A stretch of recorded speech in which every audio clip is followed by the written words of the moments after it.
시청자 여러분 안녕하십니까? 집중진단 제주 안종입니다. 제76주년 제주 4.3 희생자 추념식이 오늘 열렸습니다. 4.3 희생자 유족들과 각계 인사들과 함께 추념식이 치러졌고 제주섬 전체가 함께 추모했습니다. 불어라 4.3의 봄바람, 날아라 평화의 씨라는 올해의 추념식 슬로건처럼 이제는 정말 평화만 남았으면 좋겠습니다. 집중진단 제주, 오늘은 76주년을 맞는 제주 4.3의 의미와 함께 그동안 곳곳에서 묵묵히 이어져온 제주 4.3 여성의 기록 자국과 연구 내용을 함께 짚어보겠습니다. 토론에 앞서 함께 하실 분들 소개해드리겠습니다. 김호순 제주여민의 4.3과 여성위원회 위원장 함께 하셨습니다. 안녕하세요. 김호순입니다. 네, 양정심 제주 4.3 평화재단 조사연구실장 함께 하셨습니다.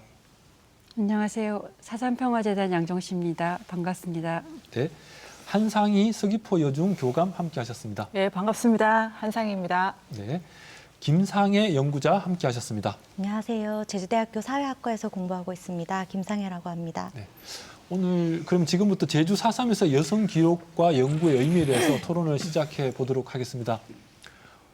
오늘 아마 양정신 실장님은 4.3 평화재단에 계시니까 4.3 추념식 준비도 하시고 참여하셨을 것 같은데 올해 4.3 추념식 분위기는 좀 어땠나요?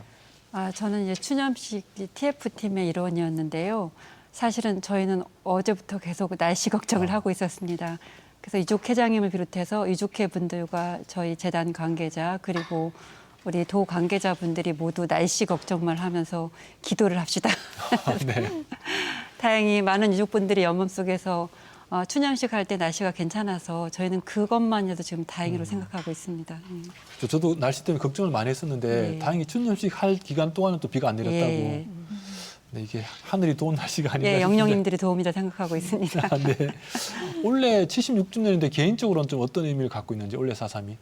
올해는 어쨌든 이 평화의 우리가 슬로건처럼 그리고 또 저희 개인적뿐만 아니라 이제 특별자치도와 저희 재단은 또 유네스코 세계기록유산 등재가 작년에 또 국내 심사를 통과했기 때문에 이걸 통해서 좀 더 세계화내고 또 미래 세대와 만날 수 있는 좀 더 밝은 이제 4.3이 어떻게 보면 어둠이 아니라 조금 더 밝은 빛으로 넘어가는 4.3이 지금 됐으면 하는 그런 바람이 있습니다. 네, 알겠습니다. 김호순 위원장님은 혹시 오늘 추념식 가셨나요? 아니요, 저는 가보진 않았고 TV로 시청을 했는데요. 좀 네. 굉장히 반가운 일이 있었습니다. 그러니까, 네. 그러니까 제가 2018년에 구술 체록을 했던 할머님이신데 1920년생이셨고 구술 체록 당시 99이셨는데 그러니까 오늘 다시 뵙게 돼가지고 너무 반가웠습니다. 그때 99이시면 지금은 몇 살이신가요? 지금은 만 104세. 104세. 예. 굉장히 화면으로도 반가웠겠습니다. 네, 이름은 현경아 할머님이세요. 네. 혹시 개인적으로 올해 4.3 어떻게 의미를 두고 계시는지? 그러니까 제가 개인적으로 의미를 부여하기에는 아직 그 준비가 덜 된 것 같고요. 다만 이제 제가 지난 5년간 그러니까 제주 여민회에서 그러니까 4.3 생존 여성 어르신을 대상으로 구술 체력을 했는데요. 그때 느낀 소회로 이 의미를 대신하고자 합니다. 저는 이제 4.3 구술 체력을 통해서 아직도 4.3이 현재 진행형이라고 생각을 하는데 그 이유는 그러니까 4.3을 경험한 세대가 그러니까 부모 세대로부터 그 영향이 아직도 자식 세대까지 그러니까 이어지고 있다는 거를 구술 체력을 통해서 확인을 했고요. 또 하나는 이게 그러니까 관련된 말인데 그러니까 저희가 작년에 또 그러니까 4.3 아카이빙 전시를 했는데요. 거기 이제 관람객이 그러니까 남긴 메모 중에 하나가 이제 굉장히 인상적이어서 좀 소개하고 싶습니다. 뭐라고 썼냐 하면은 말하고 또 말해야 할 콤마 듣고 또 들어야 할 역사라고 써 있어가지고 이제 구술 체력을 하는 저희 입장에서는 굉장히 울림이 큰 말이었습니다. 네. 말하고 듣고 네. 들어야 할 역사. 굉장히 기억에 남네요. 근데 우리 김상혜 선생님 어떻습니까? 네. 제가 재작년에 만난 그 구술자들이 가족관계 불일치에 처한 그런 여성분들이셨는데요. 오늘 추념식에서 한덕수 총리께서 그 가족관계 불일치에 대한 언급을 하시더라고요. 네. 그래서 이제 그분들의 권리 회복이 좀 눈앞에 있다라고 하는 점에서 저는 좀 반갑게 여기기도 했고요. 또 올해는 이제 제가 그 연구를 진행한 그 논문이 그 속삭이는 내러티브라고 하는 책에 실려서 3월에 발간되기도 했습니다. 그런 점에서 이제 저에게 4.3 76주년의 의미는 좀 개인적으로도 뜻깊은 해라고 할 수 있겠습니다. 어떻게 보면 4.3 연구자로서 첫 논문이 그 책에 발표된 네. 해로 좀 기억에 남을 것 같습니다. 네. 네, 한상희 선생님은 오늘 추념식 가셨습니까? 네. 어떻습니까? 오늘 추념식 분위기 좀 특별히 눈에 띄는 게 있었습니까? 오늘이 매일 같았으면 좋겠다는 생각을 했어요. 왜냐하면 오늘 13개 시도교육감들께서 참석을 해주셨고, 그다음 여야 그 총선 후보자들님께서도 참석을 해주셨습니다. 그리고 유족분들도 많이 예전처럼 참석을 해주셨고, 저는 최근에 4.3이 나에게 건넨 말이라는 이제 책을 썼거든요. 그 책의 속 이야기는 4.3 때 돌아가신 3만 영혼들이 저에게 건넨 말이라는 의미도 한 축에 들어있어요. 그래서 오늘 아마도 추념식에는 3만 영혼들도 다 오셨다고 여겨집니다. 그래서 특별히 오늘과 같은 마음이라면 4.3 진상규명과 명예회복이 정말 속도를 더할 것 같고, 오늘 같은 기원을 가진다면 4.3이 역사적으로 정말 올곧게 자리매김할 수 있으리라고 생각을 했습니다. 저는 오늘 추념식 때 많은 사람들을 눈여겨봤거든요. 네. 어린이도 있었어요. 고등학생도 있었고 대학생, 시민들, 각계각층의 사람들이 다 모였습니다. 그래서 세대전승이라는 걸 다시 한번 생각했어요. 세대전승은 나이 많은 사람이 꼭 젊은 세대한테 이야기해 주는 것만이 아니라 같은 공간, 같은 시대를 사는 사람들이 4.3에 대해서 올곧은 역사 이해를 하는 것이라고 생각을 했고, 오늘 추념식이 그러한 계기가 되었으면 좋겠습니다. 네, 76주년 추념식에서 이 여야가 혹은 또 이념 대립을 넘어서서 4.3을 진상규명하고 명예회복을 지금과 같은 분위기면 속도감이 있을 것 같다는 말이 좀 인상이 남는데요. 앞으로 이 오늘 4.3 추념식 같은 분위기가 제주뿐만 아니라 한국 사회로 좀 퍼져나가길 생각하면서 오늘 토론을 좀 이어가 보도록 하겠습니다. 네, 그리고 오늘 참석했던 총선 후보자나 이제 시도교육감 수장들이 오셨잖아요. 그분들이 오늘 먹었던 마음을 쭉 돌아가셔도 정책적으로 실현시켜 주기를 바랍니다. 네, 저는 덧붙인다면요? 개인적으로는 시도 교육감님 분들이 왔다는 게 굉장히 좀 의미가 있는 것 같더라고요. 그래서 교육 현장에서 늘 다양한 목소리들이 나오는데 교육감 분들이 왔다 갔으면 좀 달라지지 않을까 이런 생각도 들긴 하더라고요. 근데 이 개인적으로 지금 책 쓰신 분들도 있고 계속 구술체로 가신 분도 있고 쭉 연구해 오신 분도 있고 다양하게 4.3과 관련해서 계속 인연을 맺고 오신 분들인데, 이런 4.3과 인연이 어떻게 시작되었는지 그 얘기부터 한번 시작을 해볼까요? 먼저 4.3이 나에게 건넨 말이라는 책을 쓰신 우리 한상희 선생님부터 부탁드릴까요? 네. 4.3이 저에게 건넨 말이 있어요. 네. 제가 고등학교 1학년 때 이제 우연히 들었거든요. 이제 꿈을 꾸고 나서 이제 아침에 어머니께 제 꿈 이야기를 했더니 4.3 때 마을이 불타버렸을 때 그때 그 마을에 8살짜리 소녀가 이제 본인이었고 5살 동생이 외삼촌이었다는 이야기를 들었습니다.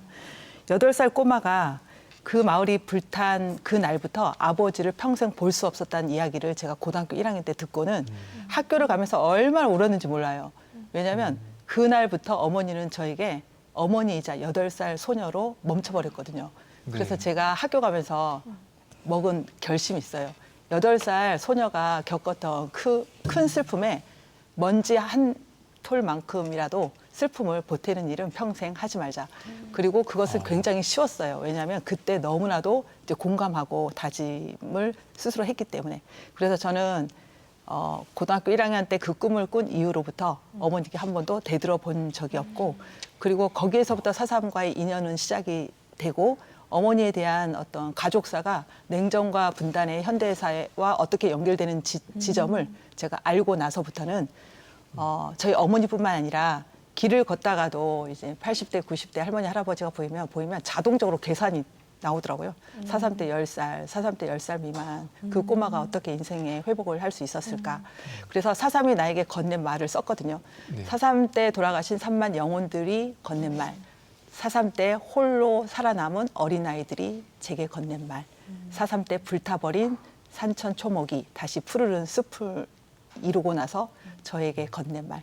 그래서 이제 질문에 대한 답을 하자면 고등학교 1학년 때 우연히 알게 된 이제 가족사로부터 4.3을 알게 되면서 제가 알아야겠더라고요. 네. 아는 것으로 끝날 버릴 뻔했거든요. 음. 근데 기억에 문제가 있더라고요. 네. 그래서 기억하는 이야기를 제 책에서 2장에서 썼어요. 음. 기억을 하는 쉬운 방법이 있겠더라고요. 자기랑 그 거시적인 역사랑 어떻게 관련 짓는가를 공부하는 것. 그래서 3장에서는 가족사와 현대사가 어떻게 어우러지는가를 했고, 똑같은 상황이라도 어떤 사람은 이제 시민성을 발휘했고 그 당시에 사람들을 살려냈고, 또 어떤 사람들은 똑같은 상황에서도 사람들을 희생을 시켰잖아요. 네. 그 이야기를 저는 성찰하고 싶었어요. 그래서 4.3은 뭔데 도대체. 그래서 마지막 장에서는 일상에서 우리가 4.3으로부터 무엇을 기억하고 배우고 실천할 것인지를 이제 썼는데, 네. 만약에 저한테 다음 질문이 추가적으로 주어진다면 그때 더 부연 설명을 하도록 하겠습니다. 알겠습니다. 네. 고1 때 가족과의 대화를 통해서 4.3이 나에게 좀 다르게 다가왔다는 말이 굉장히 인상적인데요. 우리 혹시 양승식 실장님은 어떻게 4.3 연구 처음 시작이 되셨습니까? 지금 연구 시작하신 지 몇 년이나 되신 겁니까? 글쎄요, 저는 명색이 4.3 1호 박사입니다만은 거의 20년이 박사 논문 쓴 지가 거의 20년이 되고 있어서 저는 어쨌든 시대적 상황 때문에 제가 87년도에 대학을 들어가서 제가 그 유명한 육시방쟁을 맞고, 그리고 저는 서울에서 대학을 다녔기 때문에 향후회가 있죠. 그래서 향후회 선배들과 함께 이제 4.3을 같이 시대적 상황 속에서 4.3을 세미나하고, 그러니까 제가 80년대, 그러니까 그렇게 얘기가 굉장히 오래됐네요. 옛날 사람. 네. 그래서 대학원에 들어가서 이제 본격적으로 4.3, 저희는 사실 서울에서 지금 4.3 진상규명운동 현경 선생님이나 저희 어쨌든 어르신들을 모시고, 저희는 거의 막내 그룹에서 이제 4.3 진상규명운동과, 그리고 개인적으로는 그거에 덧붙여서 저희 이제 그런 것들이 저희 연구랑 같이 결합된 이제 경우입니다. 그래서 4.3이 저한테 어떤 의미냐 하면, 그러게요. 저의 어떤 성인의 이제 어쨌든 대학생이 되고 나서 19살 이후부터 이제 제가 50대 중후반을 지금 가고 있는데, 제 인생에 있어서 성인의 대부분을 사실은 4.3과 같이 했다는 생각이 듭니다. 그렇게 말하면 너무 거창한 것 같지만 어쨌든 소소하게나마 4.3 진상규명운동에 제가 같이 하면서 그래도 제 인생에 있어서 많은 것들을 배웠고, 그리고 그런 것들이 제 연구를 통해서 조금 더 세상에 4.3에, 저는 사실은 한상희 선생님처럼 어떤 교육을 통해서 이런 것들이나 저희는 학문적인 거기 때문에 어떤 이런 이제 기초적인 어떤 제가 토대를 이제 마련하는데 조금이라도 담당을 하면 네. 그리고 그것들을 통해서 우리 김상혜 선생님이나 우리 한상희 선생님이나 이런 분들이 좀 연구를 확장해 나가는 이런 토대가 됐으면 하는 바람 속에서 공부를 했고요. 네. 그런 의미가 있어서, 글쎄요, 4.3이 저한테 어떤 의미냐 하면은 제 인생에 있어서 성인에 있어서 많은 부분을 차지하고 있는 부분이라고 할 수 있겠습니다. 네, 들어보니까 20살 이후에는 4.3과 떨어져 사신 적이 없는 것 같네요. 그죠?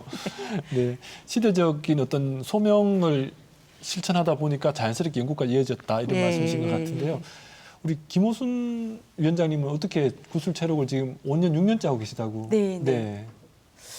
저 같은 경우는 사실 아까 두 분 한상희 선생님이나 양정심 실장에 비하면 사실 그 급이 안 되는 사람인데요. 네. 저는 이제 여민회에서 이제 구술체력 하면서 사실은 4.3과 본격적으로 만났다고 얘기를 할 수 있어요. 그래서 이제 그 이전에는 4.3 하면은 그냥 그 제주의 가슴 아픈 현대사 이 정도 알고 있었고, 아마 일반인이 알고 있는 그 이외에서 벗어나지 못했던 것 같아요. 근데 이제 구술 체력을 하면서 4.3을 겪으신 그 제주도민, 그다음에 여성들이 그 제주 현대사를 어떻게 살아왔는지, 네. 이런 것들을 제가 텍스트가 아니라, 그러니까 그분들의 기억, 구술로 듣는 거잖아요. 네. 그랬기 때문에 굉장히 절절하게 공부할 수 있는 그런 계기가 됐고, 아까 한상희 선생님이 이제 4.3 기억하기 했는데, 그분들의 기억을 꺼내고 그다음 들을 수 있는 기회가 돼가지고 저는 굉장히 그 시간을 감사하게 여기고 있습니다. 네. 이 구술 체력 작업을 하면서 4.3으로 좀 더 깊이 들어가셨다라는 네. 말씀이시고요. 김상현 선생님은 어떻게 이렇게 연구에 들어가게 됐습니까? 네, 저는 사실 90년대 이후 출생을 한 사람으로서 진상규명 운동 이후, 그다음에 이제 특별법 제정 이후 이렇게 사삼을 만나게 된 것 같아요. 그런데 지금 학생들은 제도적으로 이제 사삼에 대한 평화 교육을 받는 것으로 되어 있지만 저는 제 어렸을 때를 이렇게 되돌아보면 학교에서 사삼에 대해서 배웠다기보다는 좀 가족 내에서 특히 이제 저희 어머니나 아버지가 이렇게 사회 참여를 좀 하시는 분들이셔서 그렇게 운이 좋아서 사삼에 대해서 공부하고 또 사삼 유적지 답사도 하고 이러면서 사삼에 대해서 처음 접하게 됐던 것 같습니다. 그리고 저도 서울에서 대학을 나왔는데요. 서울에서 대학을 갔을 때 제가 대학교 1학년 때 그 오멸 감독의 지슬이라고 하는 영화가 개봉을 했었습니다. 그런데 이제 그때 제가 서울의 극장에서 그걸 이제 제주도 친구하고 보러 갔는데 그 극장에 이제 저랑 그 제 친구밖에 없었던 기억이 나요. 그리고 그 영화에 대해서 이야기할 이제 주변 동료들도 그렇게 많지 않더라고요. 그래서 왜 나한테는 되게 익숙한 사삼이 이 서울에 있는 친구들에게는 낯선 주제로 다가올까? 좀 이런 고민을 했었던 것 같아요. 그러다가 사실 제가 대학원 진학을 하면서 사삼 연구보다는 제주도 마을 연구, 뭐 이런 연구, 지역 연구, 뭐 제주도 가족 연구 이런 거를 더 먼저 접하게 되었었는데요. 그 과정에서 이제 마을 주민들을 인터뷰하고 특히 이제 노년 여성들을 인터뷰를 하면서 사삼에 대해서 질문하지 않았는데도 이분들이 이제 자연스럽게 자기 어렸을 때 적의 경험인 사삼에 대해서 얘기를 하고 사삼에 희생되신 자신의 가족들하고 어떤 관계를 맺고 있는지 이런 말씀을 하시는 거예요. 그러면서 이제 제주 지역 연구자로서도 그 사삼에 대한 주제를 비껴가서 연구를 할 수는 없겠다라고 하고 이제 받아들이고 이제 사삼 연구를 좀 시작하게 된 것 같습니다. 네, 거부하지 않고 받아들이시고. 네. 그러니까 이게 보니까 지금 80년대 진상규명부터 지금 MZ세대의 시각까지 지금 사삼이 계속 이어져 오고 있다는 생각이 이 토론에서 좀 들기도 하는데요. 네, 맞습니다. 예, 어떻게 작업을 해오시는지도 좀 궁금하기도 합니다. 먼저 우리 김호순 위원장님 지금 사삼 구술체록 영상 카이빙까지 얘기해 주셨는데 어떻게 작업하고 있는지 작업 간단히 소개 좀 부탁드리겠습니다. 일단은 저희 단체 좀 소개 좀 해야 될 것 같은데요. 그러니까 여민의 사삼가 여성위원회가 발족하게 된 거는 그러니까 2018년 사삼 그 70주기를 앞두고 되게 이제 사삼을 전국적으로 알리고 그다음 세계화하는 움직임이 있었어요. 이제 그 가운데에서 저희가 이제 지역을 기반으로 하는 여성단체 입장에서 그러면은 우리가 사삼 70주년을 어떻게 맞이할 것인가 이거에 대한 고민을 굉장히 많이 했고요. 그 결론이 이제 사삼을 경험하신 여성 어르신들에 대한 구술 체록을 좀 기록으로 남겨두자는 게 이제 의견으로 모아졌고 이제 그 이후에 2018년부터 저희가 매년 구술 체록을 했거든요. 근데 이제 저희의 구술 체록은 일반 그 연구단체랑 좀 다른 게 뭐냐면은 저는 이제 사삼의 뭐 전개 과정, 뭐 사실 확인 이거보다는 사삼이 그 어르신의 삶에 미친 영향, 그다음에 그 이후에 살아낸 동력, 그래서 이제 여성 생애사 전반적인 거를 저희가 얘기를 듣고 기록을 했습니다. 그래서 이제 한마디로 얘기하면은 이게 사삼과 관련된 제주 여성 생애사 전반에 이제 기록을 하려고 노력을 했습니다. 근데 저희 단체 내에 이제 3개의 팀을 구성을 했는데요. 삼삼팀, 마을팀, 직후팀이 있습니다. 그러니까 삼삼팀은 한 해에 이제 3명, 3명의 어르신의 삶을 좀 깊게 들여다보는 건데요. 최소 구술 체록이 3회 이상이었습니다. 그다음에 마을팀은 그 사삼에서 가장 큰 피해 마을인 이제 조천 북촌을 비롯해서 그러니까 가시리, 서늘리 등 도내 마을 제가 기억하기로는 아마 12개 마을을 돌았던 것 같아요. 들으면서 이제 사삼 피해 여성들을 만났습니다. 그다음에 직후팀이라고 있는데 이거는 사삼을 겪은 직접 세대팀과 후세대팀 이제 같이 만나는 거였는데 이분이 이제 그러니까 사삼 경험 세대와 자녀 세대가 함께 구술 체록을 함으로써 그러니까 사삼 경험과 기억이 그러니까 당사자에만 국한된 게 아니라 그 후세대로 전이되고 그러니까 연결되는지를 살피는 거였거든요.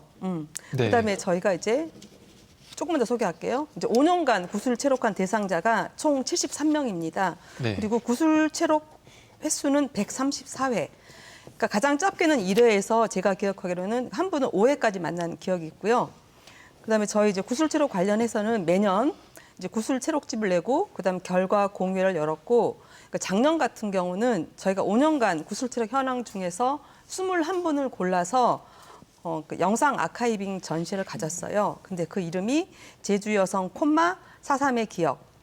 그 제주 여성 4.3 여성 구슬체록 영상 아카이빙 전시회였는데 한 20일 정도 진행을 했는데 굉장히 반응이 좋았습니다. 그러니까 제 입으로 좀 이렇게 마냥 칭찬하긴 그런데 네. 네, 일단 그런데 지난 한 5년 정도 구슬 체력하고 꾸준히 이제 여성들의 삶을 네. 생애사 중심으로 기록해 왔다. 네. 그리고 앞으로도 좀 가능한 한 계속 해 나가시는 거죠? 네, 계속 할 겁니다. 그래서 올해도 저희 사업이 예정돼 있습니다. 네, 알겠습니다. 일단 이런 구슬 체력의 의미에 대해서 좀 짚어주신 것 같고요. 김상혜 연구자님은 지금 가족관계 불일치, 오늘 총리도 말씀하셨다고 하는 가족관계 불일치 문제 연구해 주셨다는데 그 부분 짧게 좀 소개 부탁드리겠습니다. 네, 이 가족관계 불일치라고 하는 현상은 그 최근에 보상금이 입법되고 나서 그 보상금 상속 과정에서 그러니까 희생자의 친생자임에도 불구하고 그 호적 기록이 제대로 되지 않아서 가족관계가 실제 가족관계랑 호적상 가족관계가 불일치된 그런 상황을 이제 지칭하는 말인데요. 이제 제 연구는 그런 상황에 처한 사람들 중에서 희생자의 따님들, 이 여성들이 굉장히 많은 여성들 가운데 굉장히 많은 분들이 이런 상황에 처해 있다라고 하는 점에 주목을 해서 그 여성주의적인 관점으로 접근할 필요가 있겠다라는 문제의식으로 연구를 진행을 했습니다.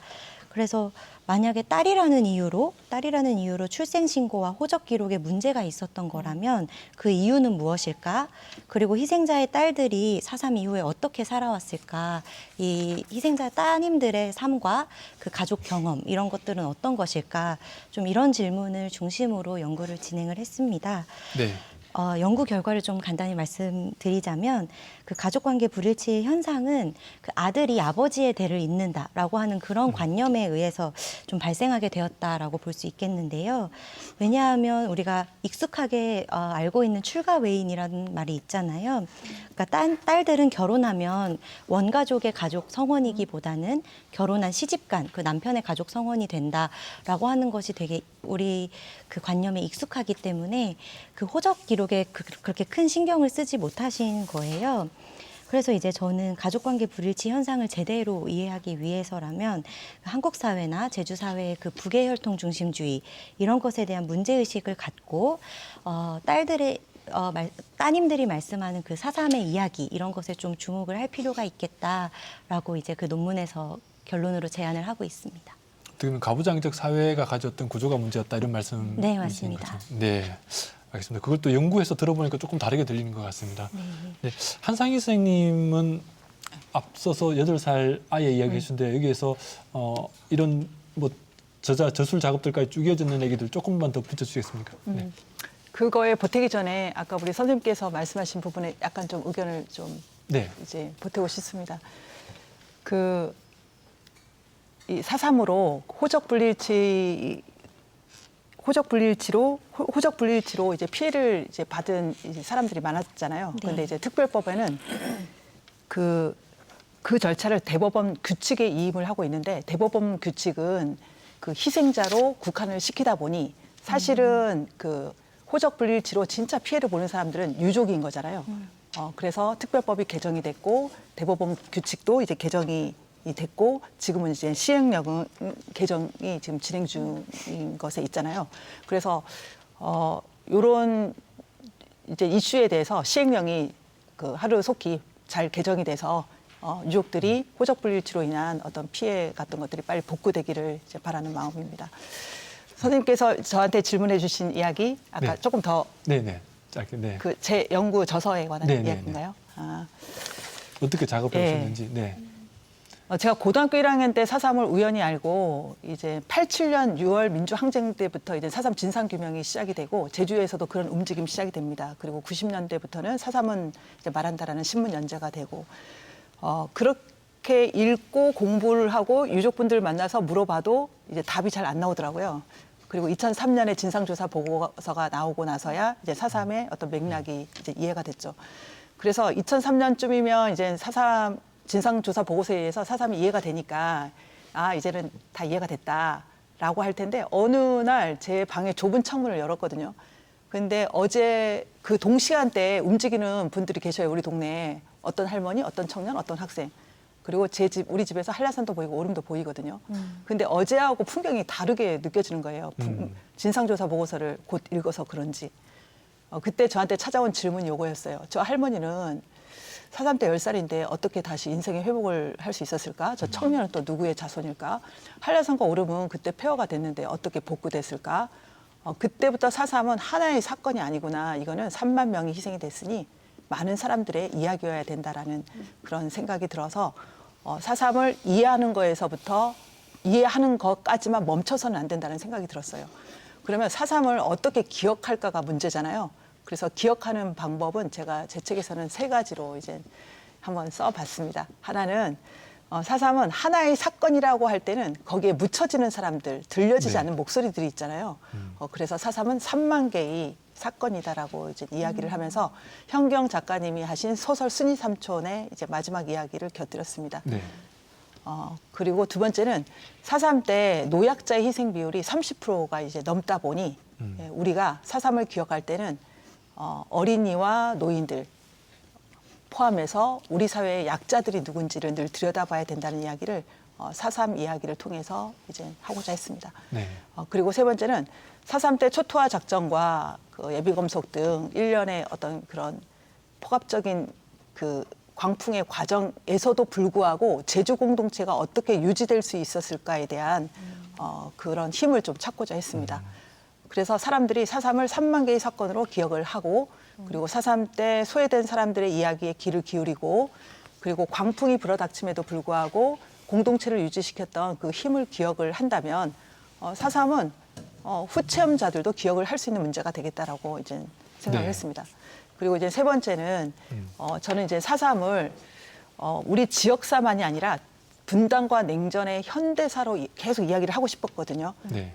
제가 교사가 되고 나서 교육법을 봤어요, 우연히. 좋더라고요. 근데 갑자기 이 교육법이 전 세계적으로 보편적인가라는 그런 생각이 들었어요. 그래서 저는 2년차 교사 때부터는 유네스코 활동을 쭉 했거든요.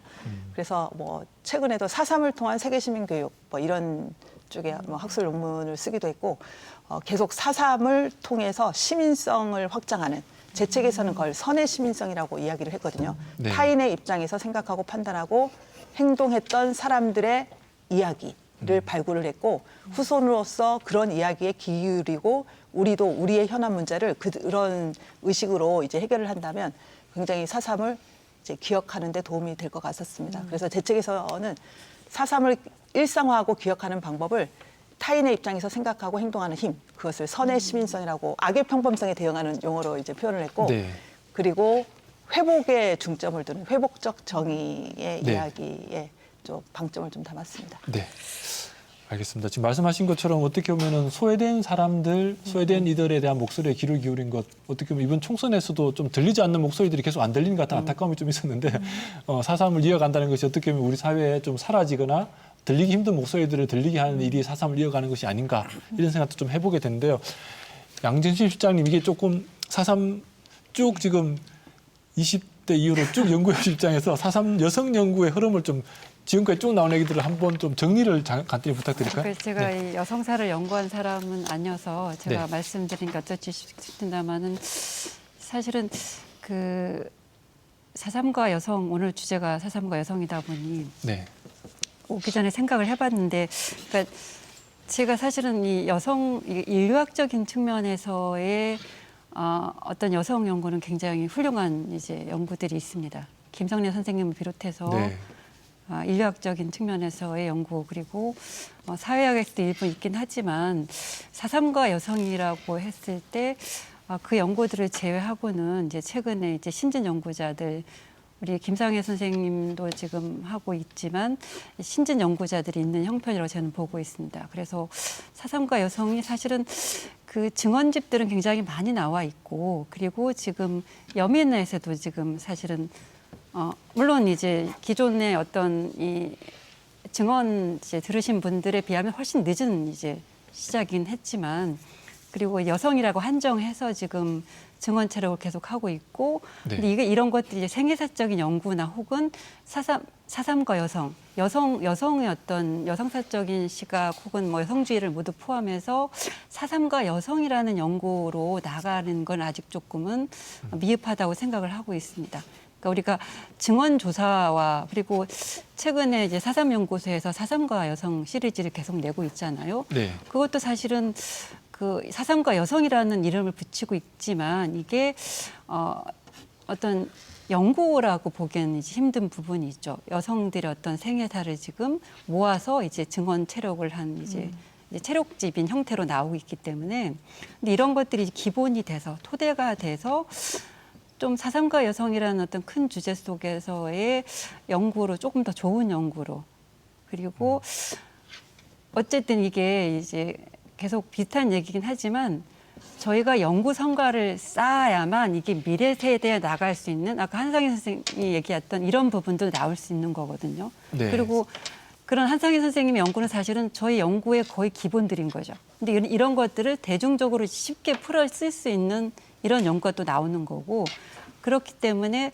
좀 더 진중한 이제 4.3과 여성 연구가 나오기 위해서는 저는 우리 김상희 선생님 같은 이런 신진 연구자들이 좀 더 묵직한 그러니까 저희가 쌓아놓은 이 토대 속에서 좀 더 묵직한 연구 성과가 나왔으면 좋겠다는 이제 바람을 갖고 있습니다. 그러니까 기존의 성과들을 토대로 해서 이제는 4.3과 여성 연구가 본격적으로 좀 이루어져야 될 때다. 네, 좀 더 묵직한 연구가 이루어진다. 네, 알겠습니다. 지금 4.3 연구 이후에 어떻게 이루어질지는 우리가 계속 지켜봐야겠지만 앞서 우리가 희생자 얘기했지만 희생자 규정이 지금 4.3 특별법은 희생자 규정이 나와 있지 않습니까? 네, 이게 뭐 4.3 때 행방불명되신 분들, 사망하신 분들, 수용인들 뭐 이게 다양하게 나와 있는데 후유장애인 분들하고. 네, 후유장애인분들 나와 있는데 여기에 예를 들면 여성 인권 유린 피해자 이런 부분들은 지금 빠져 있지 않습니까? 4.3 희생자 규정에서?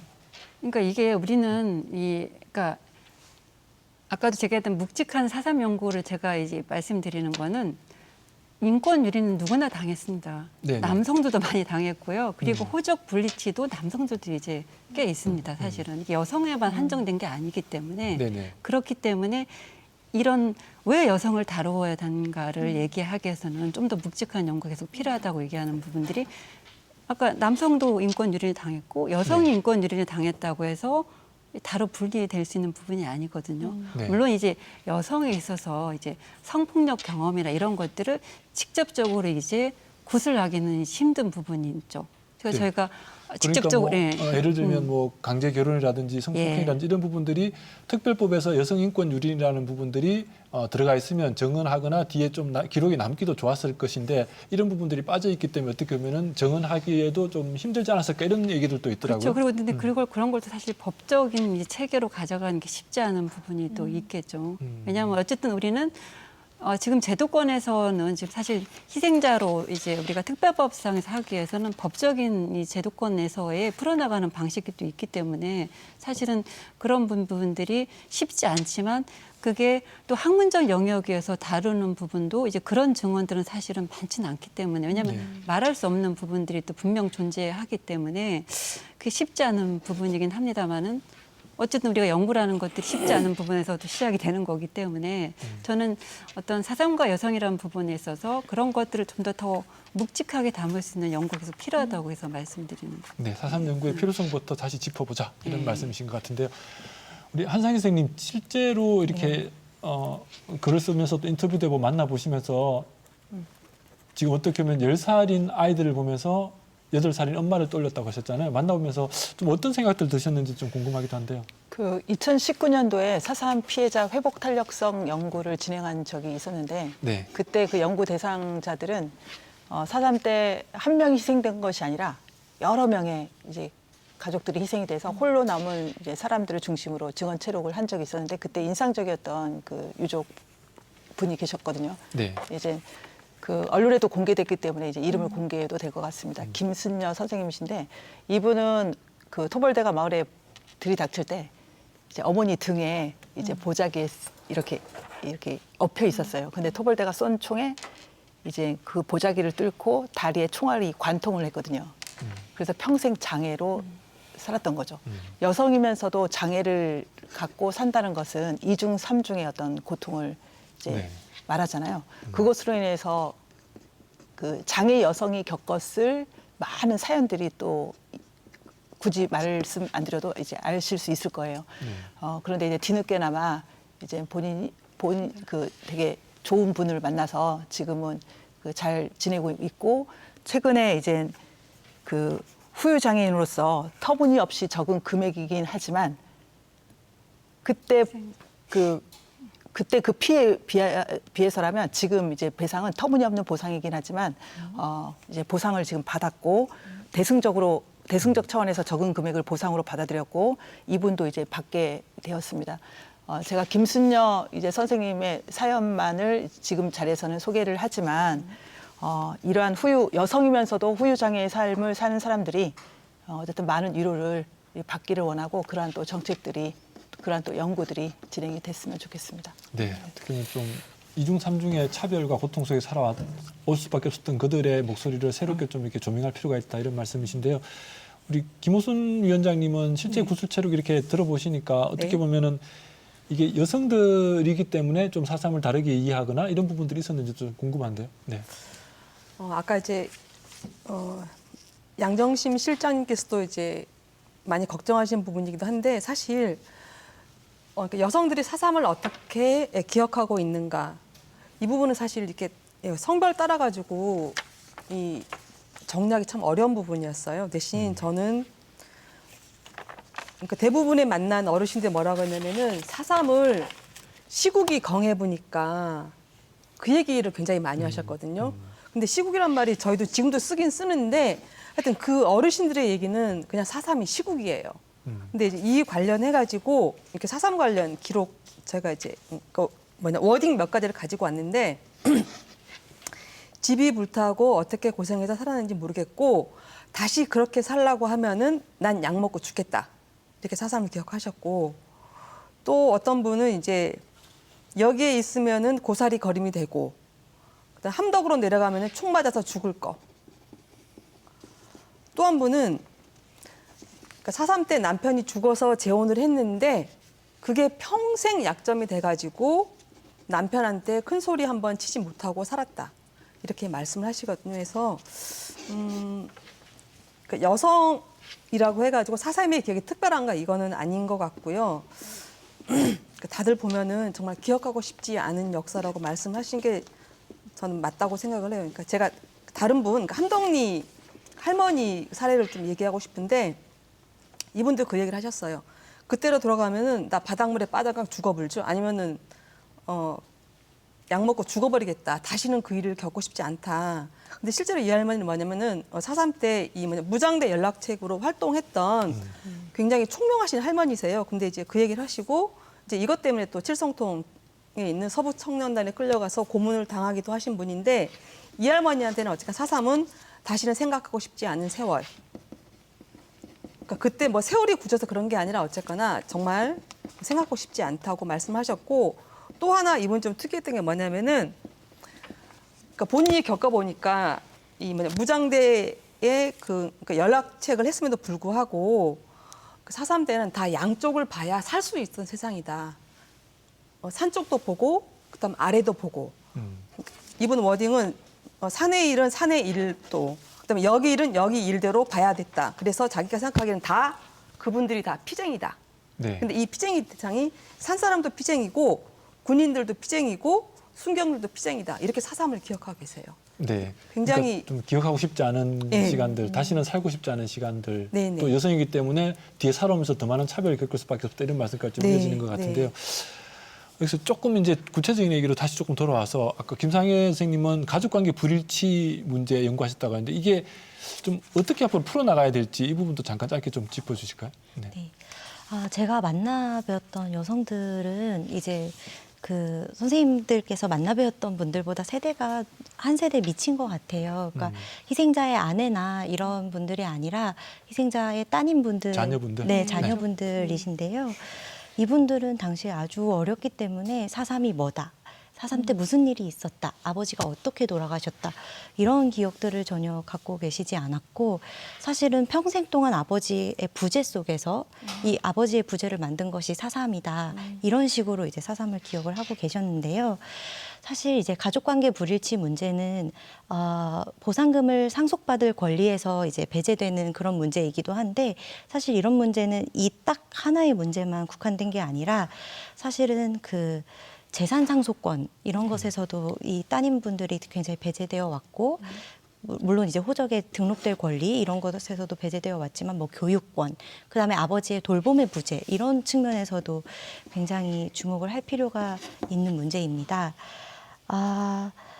어쨌든 이제 재작년에 이제 실태 조사가 이루어졌고 작년에 특별법이 개정되고 아까 선생님께서도 말씀해 주셨지만 그 시행령이 개정되면서 이제 이분들의 권리 회복의 어떤 기회가 확장이 되었다고 볼 수도 있겠습니다. 근데 법적인 기록 정정이 중요한 문제이기는 하지만 사실은 이들이 일상 속에서 계속해서 그 부계 혈통 중심주의로 인해서 가족 안에서 주변화되어 왔던 것들 이런 것들을 이제 어떻게 볼 것인가 이런 문제도 같이 봐야 할 것 같고요. 또 제주 사회의 문화적 차원 그러니까 이제 희생되신 분들 사후에 이제 희생자를 모시는 것들 이런 것들은 이제 사후 양자나 아니면 남성 조카들이 해왔던 것인데요. 이런 문화적 실천을 이제 법적 가족과 어떻게 같이 볼 것인가 이런 이제 토론이 좀 많이 이루어져야 할 것이라고 생각을 합니다. 이후에 좀 많은 토론이 함께 돼야 될 주제들이다. 네. 이런 네. 말씀이시죠. 제가 한 네. 말씀만 좀 드리고 싶은데 왜냐하면 지금 제가 좀 연구의 연식이 조금 여기 있는 것보다 오래되다 보니 네, 네. 그러니까 제가 증언을 이제 들을 때는 어쨌든 90년 초반에 제가 대학원 들어갔을 때부터 듣기 시작했으니 이제 여기 계신 어떤 피해적인 측면에 있는 분들 이제 보다 활동가 여성을 이제 저는 사실 처음 접한 거여서 제가 네. 여성으로서 증언을 들은 건 저희 뭐 어머니나 저희 동네 할머니 분들이 아니라 예, 지금 뭐 저희 이제 재단에서도 했던 그 선창은 언제나 나의 몫이었다. 이 김혜환 할머니, 그러니까 어떻게 보면 그때 90년 초반은 그래도 아직 활동가의 어떤 면모들이 남아있는 분들이 꽤 있었기 때문에 조금은 사삼을 적극적으로 이해하신 분들이 또 있기 때문에 그런 분들도 있다는 말씀을 지금 짧게나마 말씀을 드리고 싶습니다.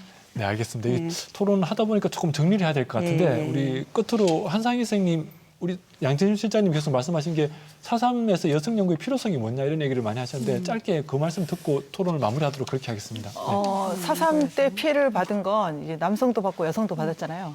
그런데 여성들의 이야기가 많이 가려졌기 때문에 상대적으로 많이 가려졌기 때문에 4.3과 여성 이야기를 해야 된다라고 생각이 듭니다. 네, 가려진 이야기들이었기 때문에. 알겠습니다. 이제 마지막 멘트 아니죠? 네, 지금 마지막 마무리할 것 같은데 마무리. 짧게 한 20초씩 이어서 그러면 마무리 멘트 듣고 이렇게 마치도록 할까요? 마무리 네. 멘트인가요, 그러면? 네네, 한 20초씩만 부탁드리겠습니다. 네. 네네. 그 해방 이후에 진보적 인사들이 그때 정부 새나라 건설의 원칙을 정할 때 그 5가지 원칙 중에 하나가 있잖아요. 여성의 권리가 남성의 권리랑 같이 되는 나라. 4.3 피해를 받았을 때 그 피해도 남성의 피해가 발굴되는 것만큼 여성의 피해도 발굴되고 이거는 굳이 남성과 여성을 나누는 것이 아니라 어떤 인권의 측면에서 다 같이 발굴되어야 된다라고 생각합니다. 네. 저희 어머니가 8살 때 아버지를 잃고 너무 외로웠대요. 네. 그래서 자식을 많이 낳고 제가 8명 중에 6명이거든요. 네. 4.3을 겪었던 그 어린아이들이 다시 제주섬을 복원한 주역이라고 생각합니다. 제주의 여성들이. 네. 네. 알겠습니다. 제주의 여성들이 4.3 이후 제주를 복원한 주체들이다라는 네. 말씀이시고 양진신 실장님 짧게. 저는 사실은 4.3 모든 분들을 다 기억하고 싶습니다. 이렇게 저는 뭐 짧지만 그래도 조금 그래도 여기는 분도 연식 있게 이렇게 했다고 치면 그런 세월이 점점 지나갈수록 그게 남성이든 여성이든 노약자든 후유장애든 수영이든 간에 모든 이제 4.3의 희생자이기도 하고 4.3에 또 통해서 또 생존하신 분들이기도 하고 우리 제주 사회를 복원하신 분들이 하기 때문에 모든 분들을 기억하고 싶은 그런 노력을 계속 기울여도 생각을 합니다. 예. 네, 고맙습니다. 김호순 위원장님. 네. 그러니까 저희 어민회가 4.3 관련해 가지고 여성 구술체록을 시작한 거는 4.3 관련 진상 보고서나 발간 자료에서 대부분 그 남성들의 목소리 위주로 그 보고서 정리되었기 때문이거든요. 그래서 저는 이제 4.3의 이제 균형적인 역사 정립을 위해서는 앞으로 여성에 대한 구술체록이 더 확대돼야 된다고 생각을 하고요. 왜냐하면은 구술체록이야말로 역사를 해석하고 공부할 수 있는 원데이터라고 생각하기 때문입니다. 네, 고맙습니다. 김상희 선생님. 네. 이제 완전한 해결이라고 하는 말이 되게 심심치 않게 나오고 있는데요. 제가 연구한 가족관계 불일치 이런 사례들은 사실 그간의 해결 담론 안에서 여성들의 경험이나 여성들의 목소리가 제대로 들려오지 않은 그런 이 현실이 만들어낸 균열점이 아닌가 싶습니다. 이런 것을 좀 계기로 여성들의 목소리를 좀 더 주의 깊게 듣고, 그리고 아까 양정심 실장님께서도 말씀하셨듯이 단지 자료를 수집하는 것이 아니라 이 수집한 자료를 좀 의미 있게 해석하고 이 여성들의 경험을 의미 있는 역사로 만들기 위한 그런 해석 작업이 함께 되었으면 좋겠습니다. 네. 네, 오늘 뭐 공통적으로 여성 사사문과 여성 연구의 어떤 필요성이나 그런 해석들, 연구 작업들이 좀 이루어져야 된다라는 부분에 대해서는 다들 공감을 하는 것 같은데요. 오늘 토론해주신 우리 김호순 위원장님, 양정심 실장님, 한상희 교감선생님, 김상희 연구자님 오늘 고맙습니다. 네, 감사합니다. 고맙습니다. 네, 시청자 여러분 오늘 토론 어떻게 보셨습니까? 4.3에서 여성들의 다양한 목소리가 앞으로 들릴 수 있기를 좀 기대를 해보고요. 그리고 4.3으로 희생되고 고통받아온 모든 분들이 안식을 취할 수 있도록 이렇게 기원을 합니다. 오늘 끝까지 시청해주신 시청자 여러분 고맙습니다.